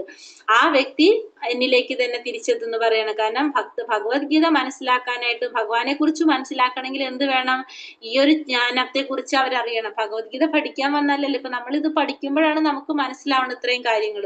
അപ്പൊ അതുകൊണ്ട് തന്നെ നമ്മൾ എന്ത് ചെയ്യാം, ഭഗവത്ഗീത മനസ്സിലാക്കാനുള്ള അവസരങ്ങൾ ഉണ്ടാക്കി കൊടുക്കുക, പറ്റുന്നത് നമ്മൾ പറഞ്ഞു കൊടുക്കുക, അല്ലാത്തവരെ നമ്മൾ ക്ലാസ്സുകളിൽ കയറ്റാൻ നോക്കുക. ഇതൊക്കെ എന്താണ്, ഭക്തിയുടെ സേവനമാണ്, അത് ശുദ്ധമായിട്ടുള്ള ഭക്തിയുടെ സേവനമാണ്. അങ്ങനെ ചെയ്യുന്നവര് ഭഗവാനിലേക്ക് തിരിച്ചെത്തുന്നതാണ് ആര് പറയുന്നത്, ഭഗവാൻ പറയുന്നത്. തസ്മാൻ മനുഷ്യേഷു കശ്ചിൻ മേ പ്രിയ കൃത്തമഃ ഭവിതാനച മേ സതസ്തധന്യ പ്രിയതരോ ഭുവി. അങ്ങനെയുള്ള ഒരു ഭൃത്യനേക്കാൾ എനിക്ക് പ്രിയങ്കരനായിട്ട് ഈ ലോകത്തിൽ മറ്റൊരാളില്ല, ഇനി ഒരിക്കലും ഉണ്ടാകും പോകുന്നില്ല. അപ്പൊ ഭഗവാനെ കുറിച്ചിട്ടുള്ള വാണിയാണല്ലേ ഭഗവത്ഗീത. അത് പ്രചരിപ്പിക്കുന്നതും അത് പറഞ്ഞു കൊടുക്കുന്നതുമായിട്ടുള്ള ഒരു ഭൃത്യൻ, അങ്ങനെ ഒരു ഭക്തനേക്കാളും പ്രിയങ്കരനായിട്ട് ഈ ലോകത്തിൽ ഭഗവാന് വേറെ ഒരാളും ഇല്ല എന്നാണ് ആര് പറയുന്നത്, ഭഗവാൻ പറയുന്നത്. അപ്പൊ അത്രയും പ്രധാനം എന്തിനാണ്, ഉപയോഗിക്കേണ്ടത്? ഭഗവത്ഗീത പ്രചരണത്തിന് അല്ലെങ്കിൽ ഭഗവത്ഗീത പറഞ്ഞു കൊടുക്കുന്നതിന് നമ്മൾ ഭഗവാൻ കാണുന്നുണ്ട്. അപ്പൊ ഭഗവത്ഗീത പ്രചരിപ്പിക്കുക അല്ലെങ്കിൽ ഭഗവത്ഗീത പറഞ്ഞു കൊടുക്കുക എന്ന് പറയുന്നത് ഏറ്റവും വലിയൊരു ഭക്തിയുടെ സേവനമായിട്ടാണ് ആര് പറയുന്നത്? ഭഗവാൻ പറയുന്നത്. അങ്ങനത്തെ വൃത്യനേക്കാൾ എനിക്ക് പ്രിയങ്കരനായിട്ട് ഈ ലോകത്തിൽ വേറൊരാളും ഇല്ല എന്നാണ് ആര് പറഞ്ഞത്? ഇവിടെ ഭഗവാൻ പറഞ്ഞു തരുന്നത്. നമ്മൾ തമ്മിൽ നടത്തുന്ന ഈ പരിപാവനമായ ഈ സംഭാഷണം പഠിച്ചറിയുന്നവർ ബുദ്ധി കൊണ്ട് എന്നെ ആരാധിക്കുകയാണ് ചെയ്യുന്നത് ഞാൻ പ്രഖ്യാപിക്കുന്നു. അപ്പോ ഈ സംഭാഷണം ഇപ്പൊ ഭഗവാനും അർജുനനും തമ്മിൽ നടത്തുന്ന ഈ സംഭാഷണം പഠിക്കുന്നവരെന്താണ്? ബുദ്ധി കൊണ്ട് ഭഗവാനെ ആരാധിക്കുകയാണെന്നാണ് ഭഗവാൻ ഇവിടെ പറയുന്നത്. അപ്പൊ അർജുനനും ഭഗവാനും തമ്മിൽ നടത്തുന്ന ഈ സംഭാഷണം പഠിക്കുന്നവരെന്താണ്? ബുദ്ധി കൊണ്ടാണ്. ഇപ്പൊ നമ്മൾ ഇവർ തമ്മിലുള്ള സംഭാഷണമാണ് കേൾക്കുന്നത്. അർജുനൻ കുറെ ചോദ്യങ്ങൾ ചോദിക്കുന്നു, ആ ചോദ്യത്തിനുള്ള ഉത്തരം ഭഗവാൻ പറഞ്ഞു കൊടുക്കുന്നു. അപ്പൊ അതിനനുസരിച്ച് ഭഗവാൻ ഓരോ കാര്യങ്ങൾ അർജുനന് പറഞ്ഞു കൊടുക്കുകയാണ് ചെയ്യുന്നത്. അപ്പൊ ഇവർ തമ്മിലുള്ള സംഭാഷണമാണ് നമ്മൾ ഈ കേൾക്കുന്നത്, നമ്മൾ പഠിക്കുന്നത്. അത് ബുദ്ധി കൊണ്ടാണ് ഭഗവാൻ ആരാധിക്കുന്നത് പറഞ്ഞു. അപ്പൊ അത് നമ്മൾ വായിക്കുന്നതും പഠിക്കുന്നതും ബുദ്ധി കൊണ്ട് ഭഗവാൻ ആരാധിക്കുന്നതിന് തുല്യമാണെന്നാണ് ഭഗവാൻ ഇവിടെ പ്രഖ്യാപിക്കുന്നത്. കുന്തിപുത്രനായ ധനഞ്ജയ, നീ ഇതെല്ലാം ശ്രദ്ധയോടുകൂടി കേട്ടില്ലേ? അജ്ഞാനത്തിൽ നിന്നുള്ളവായ നിന്റെ വ്യാമോഹം ഇപ്പോൾ നീങ്ങിയില്ലേ? എന്താ ചോദിക്കുന്നത്? കുന്തിപുത്രനായ ധനഞ്ജയ, ഇപ്പൊ നീ ഇതെല്ലാം ശ്രദ്ധയോടുകൂടി നീ കേട്ടല്ലോ. അപ്പൊ നിന്റെ മനസ്സിലുണ്ടായിരുന്ന അജ്ഞാനം ഒക്കെ ഇപ്പൊ മാറിയില്ലെന്ന്, നിന്റെ മനസ്സിലുണ്ടായിരുന്ന അജ്ഞാനം വ്യാമോഹം ഒക്കെ നീങ്ങിയില്ലെന്നാണ് ഇപ്പൊ ആര് ചോദിക്കുന്നത്? ഇവിടെ അർജുനനോട് ഭഗവാൻ ചോദിക്കുന്നത്. കാരണം അർജുനന്റെ ഗുരുവാണ് ഭഗവാൻ അല്ലെ. അപ്പൊ ആ ഗുരുവിന്റെ ഒരു ഉത്തരവാദിത്വത്തില് തന്റെ ശിഷ്യന് എല്ലാ സംശയങ്ങളും തീർന്നില്ലെന്ന് ആർക്കറിയണം? ഭഗവാൻ അറിയണം. അതുകൊണ്ട് ആ ഗുരുവെന്ന നിലയില് അർജുനനോട് ഭഗവാൻ ചോദിക്കാണ്, നിന്റെ എല്ലാ സംശയങ്ങളും ഇപ്പൊ മാറിയില്ലേ? നിനക്ക് ആ ഒരു ജ്ഞാനം കിട്ടില്ല, നിന്റെ വ്യാമോഹം മാറിയില്ലേ എന്നിപ്പോ ഭഗവാൻ അർജുനനോട് ചോദിക്കാണ്. അർജുനൻ അപ്പൊ എന്താ പറയണത്?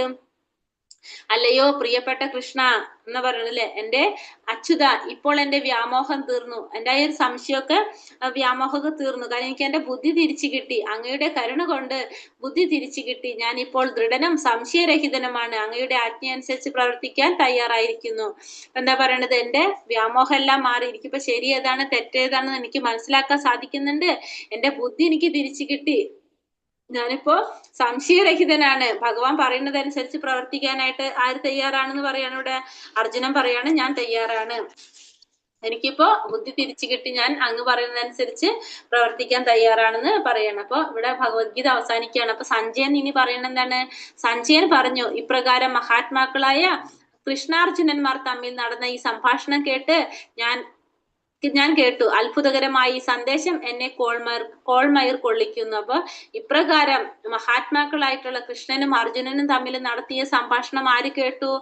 സഞ്ജയൻ കേട്ടു. അതെന്നെ കോൾമയിർ കൊള്ളിക്കുന്നു. യോഗേശ്വരനായ കൃഷ്ണൻ തന്നെ അർജുനന് പരമരഹസ്യമായ ഈ യോഗം ഉപദേശിച്ചത് വ്യാസദേവന്റെ അനുഗ്രഹത്തിൽ എനിക്ക് നേരിട്ട് കേൾക്കാൻ ഇടവന്നു. അപ്പൊ ഇവിടെ എന്താ സഞ്ജയൻ ക്ലിയർ ആക്കി തരുന്നത്? ഭഗവാൻ അർജുനന് ഭഗവത്ഗീത ഉപദേശിച്ചു കൊടുത്തത് വ്യാസദേവന്റെ അനുഗ്രഹം കൊണ്ട് നേരിട്ട് കേൾക്കാൻ ആർക്ക് സാധിച്ചു?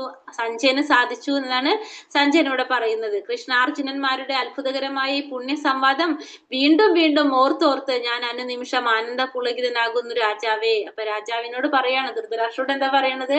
കൃഷ്ണനും അർജുനനും തമ്മിൽ നടത്തിയ സംവാദം വീണ്ടും വീണ്ടും ഓർത്തോർത്ത് ഞാൻ വീണ്ടും ആനന്ദ പുളകിതനാകാണ്. അല്ലയോ രാജാവേ, കൃഷ്ണന്റെ അത്ഭുതാവഹമായ ആ രൂപം ഓർക്കും തോറും എനിക്ക് വിസ്മയം വർദ്ധിക്കുന്നു, വീണ്ടും വീണ്ടും സന്തോഷം ഉണ്ടാകുന്നു. അപ്പൊ ഇവിടെ എന്താ മനസ്സിലാക്കണത്? ഭഗവാന്റെ ആ വിശ്വരൂപം ദർശിക്കാനും ആർക്ക് സാധിക്കാണ്? സഞ്ജയന് സാധിച്ചു. ആ രൂപത്തെ കുറിച്ച് ആലോചിക്കും തോറും വിസ്മയം വർദ്ധിച്ചു കൊണ്ടിരിക്കുകയാണ്, അത് വീണ്ടും വീണ്ടും എനിക്ക് സന്തോഷം ഉണ്ടാക്കുന്നു എന്ന് ഇവിടെ ആര് പറയാണ്? സഞ്ജയൻ ധൃതരാഷ്ട്രോട് പറയാണ്. എത്ര യോഗേശ്വര കൃഷ്ണോ എത്ര പാർത്ഥാധനുർധരഃ തത്ര ശിർവിജയോ ഭൂതിർ ധ്രുവാ നിതിർമമ.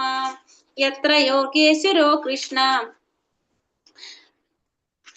എത്ര പാർത്ഥാധനുർധര തത്ര വിശിർവിജയോ ഭൂതിർ ധ്രുവാ നീതിർമതിർമമ. എന്താ പറഞ്ഞ? എത്ര യോഗേശ്വര കൃഷ്ണോ എത്ര പാർത്ഥാധനുർധരഃ തത്ര ശിർവിജയോ ഭൂതിർ ധ്രുവാ നീതിർമതിർമമ. എവിടെ യോഗേശ്വരനായ കൃഷ്ണനുണ്ടോ, എവിടെ വില്ലാളി വീരനായ അർജുനനുണ്ടോ, അവിടെയാണ് ഐശ്വര്യവും വിജയവും അസാധാരണ ശക്തിയും നീതിയും ഉള്ളത്. ഇതാണ് എന്റെ അഭിപ്രായം. എന്താ പറഞ്ഞത്? എവിടെയാണോ യോഗേശ്വരനായ കൃഷ്ണനുള്ളത്, എവിടെയാണോ വില്ലാളി വീരനായ അർജുനനുള്ളത്, അവിടെയാണ് ഐശ്വര്യവും വിജയവും അസാധാരണമായ ശക്തിയും നീതിയും ഉള്ളത്. ഇതാണ് എന്റെ അഭിപ്രായം. അപ്പൊ സഞ്ജയന്റെ അഭിപ്രായത്തില് എവിടെ ഭഗവാൻ ഉണ്ടോ, യോഗേശ്വരനായ കൃഷ്ണനുണ്ടോ, എല്ലാ യോഗകളുടെയും ഈശ്വരനാണല്ലോ, യോഗേശ്വരനായ കൃഷ്ണനുണ്ടോ, എവിടെ വില്ലാളി വീരനായ അർജുനനുണ്ടോ, അവിടെയാണ് എന്തുണ്ടാകുന്നത്? ഐശ്വര്യവും വിജയവും അസാധാരണമായ ശക്തിയും ഉള്ളത്. ഇതാണ് എന്റെ അഭിപ്രായം എന്ന് ആര് പറയാണ്? സഞ്ജയൻ ധൃതരാഷ്ട്രോട് പറഞ്ഞു കൊടുക്കണം. അപ്പൊ ധൃതരാഷ്ട്ര ഒരു ചോദ്യത്തിലാണ് നമ്മളിവിടെ സ്റ്റാർട്ട് ചെയ്തത്. ഏതാണ്? എന്താ ശ്ലോകം ഉണ്ടായിരുന്ന? സഞ്ജയനോട് ചോദിച്ചത് ധൃതരാഷ്ട്രവാച കർമ്മക്ഷേത്രേ കുരുക്ഷേത്രേ സമവേത യുത്സവ മാമക പാണ്ഡവാശ്ചൈവ കിമ കുർവത സഞ്ജയ എന്ന് ചോദിച്ചത്. ഇവിടെ ലാസ്റ്റ് സഞ്ജയൻ എന്താ പറഞ്ഞു കൊടുക്കുന്നത്? യത്ര യോഗേശ്വര കൃഷ്ണോ യത്ര പാർത്ഥാധനുർധരഃ തത്ര ശീർവിജയോ ഭൂതിർ ധ്രുവ നീതിർമതിർമമ. എവിടെയാണോ യോഗേശ്വരനായ കൃഷ്ണനുള്ളത്, എവിടെയാണോ വില്ലാളി വീരനായ അർജുനനുള്ളത്, അവിടെയാണ് എന്ത്? ഐശ്വര്യവും വിജയവും ശക്തിയും നീതിയും ഉള്ളത്. ഇതാണ് എന്റെ അഭിപ്രായം. അപ്പൊ അവിടെ മനസ്സിലാക്കാൻ സാധിക്കണം അല്ലെ? ആരാണ് വിജയിക്കുന്നുള്ളതും എന്താണ് നടക്കാൻ പോണെന്നുള്ളതും ആർക്കും മനസ്സിലാകാൻ ഇവിടെ ധൃതരാഷ്ട്രക്ക് പറഞ്ഞു കൊടുക്കുകയാണ് ചെയ്യുന്നത്. അപ്പൊ നമ്മുടെ ഭഗവത്ഗീത ഇവിടെ അവസാനിക്കുകയാണ്. ഗീതാ മഹാത്മ്യം. ഗീതാശാസ്ത്രം ഇതം പുണ്യം യപ്പഠേത് പ്രയതഃ പുമാൻ വിഷ്ണോ പദമവാപ്നോതി ഭയശോകാതിവർജിതഃ. പവിത്രമായ ഈ ഗീതാശാസ്ത്രത്തെ പ്രയത്നപൂർവ്വം പഠിക്കുന്നവൻ ഭയശോകങ്ങളിൽ നിന്ന് മുക്തനായി വിഷ്ണുവിന്റെ പാദം പോകുന്നു. ഗീതാധേനശീലസ്യ പ്രാണായാമ പരസ്യ ച നൈവ സന്ദീഹി പാപാനി പൂർവജന്മകൃതാനി ച. നിത്യവും ഗീത വായിക്കുകയും പ്രാണായാമം ശീലിക്കുകയും ചെയ്യുന്നവന്റെ പൂർവജന്മകൃത പാപങ്ങൾ നശിക്കുകയും പുതുതായി പാപങ്ങൾ ഉണ്ടാകാതിരിക്കുകയും ചെയ്യുന്നു. മലനിർമോചനം പുംസാം ജലസ്നാനം ദിനേ ദിനേ സകൃത് ഗീതാഭസി സ്നാനം സംസാര മലനാശനം. മനുഷ്യരുടെ പ്രതിദിന സ്നാനം ശരീരത്തിൽ അഴുക്കുമാറ്റുന്നു. എന്നാൽ ഭഗവത്ഗീതയാകുന്ന പുണ്യജലത്തിൽ ഒരിക്കൽ മാത്രം കുളിച്ചാൽ അത് സംസാരമലത്തെ നശിപ്പിക്കുന്നു. ഗീതാ സുഗീത കർത്തവ്യ കിമന്യൈ ശസ്ത്ര വിസ്തരൈഹി യാ സ്വയം പത്മനാഭസ്യ മുഖപത്മാതി നിസൃത. ഭഗവത്ഗീത വളരെ നന്നായി പഠിക്കേണ്ടതാണ്. വിഷ്ണുവിന്റെ മുഖപത്മത്തിൽ നിന്ന് നിർഗളിച്ച ഭഗവത്ഗീതയുള്ളപ്പോൾ മറ്റനേകം ശാസ്ത്രങ്ങൾ എന്തിന്? ഭാരതാമൃത സർവസ്വം വിഷ്ണോർ വക്താതി നിസൃതം ഗീതാ ഗംഗോദകം പീത്വ പുനർജന്മാന വിദ്യതേ. മഹാഭാരതത്തിന്റെ സാരവും ഭഗവാൻ വിഷ്ണുവിന്റെ തന്നെ മുഖത്തു നിന്ന് പുറപ്പെട്ടതുമായ ഗീതയാകുന്ന പവിത്രമായ ഗംഗാജലം കുടിച്ചാൽ പുനർജന്മം ഉണ്ടാകുന്നില്ലല്ല. ഏകം ശാസ്ത്രം ദേവകീ പുത്ര ഗീതം ഏകോ ദേവോ ദേവകീ പുത്ര ഏവ ഏകോ മന്ത്രസ്തസ്യ നാമാനി യാനി കർമാപ്യേകം തസ്യ ദേവസ്യ സേവ. ഒരേ ഒരു ശാസ്ത്രം കൃഷ്ണൻ ഉപദേശിച്ച ഭഗവത്ഗീത, ഒരേ ഒരു ഈശ്വരൻ ഭഗവാൻ ശ്രീകൃഷ്ണൻ, ഒരേ ഒരു മന്ത്രം ഭഗവാന്റെ നാമം, ഒരേ ഒരു കർമ്മം ഭഗവാന്റെ സേവ എന്ന് പറയാണ്. ഹരേ കൃഷ്ണ കൃഷ്ണ കൃഷ്ണ ഹരേ ഹരേ ഹരേ രാമ രാമ രാമ ഹരേ ഹരേ ഹരേ കൃഷ്ണ കൃഷ്ണ കൃഷ്ണ ഹരേ ഹരേ ഹരേ രാമ രാമ ഹരേ ഹരേ ഹരേ കൃഷ്ണ കൃഷ്ണ കൃഷ്ണ ഹരേ ഹരേ ഹരേ രാമ ഹരേ കൃഷ്ണ. നമുക്ക് ക്വസ്റ്റ്യൻ അല്ലെ? സന്യാസം ത്യാഗം ഇവ എന്താണ് ഭഗവാൻ പറഞ്ഞത്? ഇവിടെ സന്യാസവും ത്യാഗവും എന്താണ് പറഞ്ഞത്? ഭൗതികങ്ങളായിട്ടുള്ള കർമ്മങ്ങൾ ഒഴിവാക്കുന്ന ഭൗതികമായിട്ടുള്ള ആഗ്രഹങ്ങൾക്ക് വേണ്ടിയുള്ള കർമ്മങ്ങൾ ഉപേക്ഷിക്കുമ്പോൾ സന്യാസം എന്ന് പറയുന്നു. കർമ്മങ്ങൾ ഉപേക്ഷിച്ച സന്യാസം, പിന്നെ കർമ്മഫലങ്ങളെ ഉപേക്ഷിക്കുന്നതിന് ത്യാഗം. അഞ്ചില് എന്താ പറഞ്ഞത്?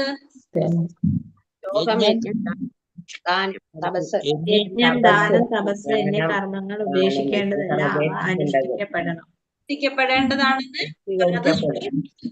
പ്രാപ്തിക്ക് വേണ്ടിയാണ്. മഹാത്മാക്കളെ പോലും വിശുദ്ധീകരിക്കുന്നതിന് കാരണമാകുന്നതാണ് യജ്ഞവും ദാനവും തപസ്സും. അതുകൊണ്ട് അത് ഉപേക്ഷിക്കാൻ പാടില്ല എന്നാണ് ഭഗവാൻ പറഞ്ഞത്. യജ്ഞങ്ങൾ ചെയ്യുമ്പോ എങ്ങനെയായിരിക്കണം ചെയ്യേണ്ടത്? ആസക്തിയോ ഫലമോ കൂടാതെ, പ്രതീക്ഷിക്കാതെ, ഒന്നും ഫലം ആഗ്രഹിക്കാതെ ചെയ്യണല്ലേ? ചെയ്യുമ്പോഴും ഫലം ആഗ്രഹിക്കാതെ അത് അങ്ങനെയായിരിക്കണം നമ്മൾ ചെയ്യേണ്ടത്. ഭഗവാന് സമർപ്പിച്ചുകൊണ്ട് ചെയ്യാ, ഫലം ആഗ്രഹിക്കാതിരിക്കലും. തന്റെ കർത്തവ്യമാണെന്ന് മാത്രം ചിന്തിച്ചുകൊണ്ടായിരിക്കണം ഒക്കെ ചെയ്യേണ്ടത്. സാത്വികമായിട്ടുള്ള ബുദ്ധി എന്താണ്?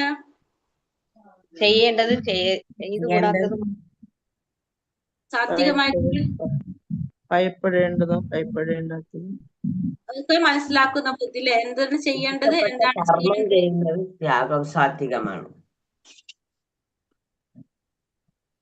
ഏത് ശ്ലോകമായിരുന്നു ഓർമ്മയുണ്ട്? ആർക്കെങ്കിലും കണ്ടോ? സാത്വികമായിട്ടുള്ള ബുദ്ധി 18-30. ചെയ്യേണ്ടതും ചെയ്തു കൂടാത്തതും ശ്ലോകം. ഭയപ്പെടേണ്ടാത്തതുമാണ്.